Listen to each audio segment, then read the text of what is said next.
Sebelum saya datang ni, saya sangat penat. Sebab sebelum ni saya ada event yang besar.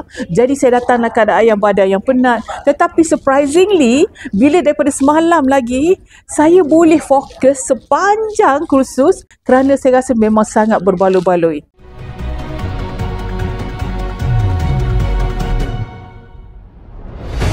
Puspa Draman dan saya merupakan founder dan juga managing director kepada syarikat The RPF Sinar Berhad. Produk kami adalah Miracle Salve. Saya memang tak tahu langsung tentang bagaimana produk saya ni ada peluang untuk masuk ke dalam e-perolehan. Dalam kelas ini baru buka mata saya, peluang tu sangat besar.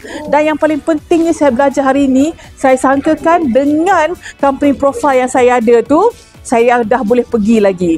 Tetapi rupanya first thing saya realise company profile saya tu memang tak sampai ke mana-mana.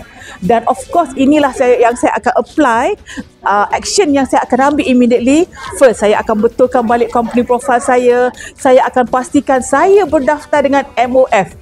Saya tak pernah daftar sebelum ni, tetapi dalam kelas ini, thank you so much, membuka mata saya bahawa peluang untuk peluang di dalam e-perolehan tu adalah besar. Dan selepas itu, saya mesti make sure kan, saya melawat, saya tengok apakah kementerian yang saya boleh target dan untuk saya promosikan ataupun saya boleh tunjuk bagaimana produk ini boleh membantu ramai lagi di dalam e-perolehan untuk memberi selari dengan wawasan ataupun visi setiap kementerian yang saya pilih tadi. At first, saya memang datang dalam keadaan yang kosong.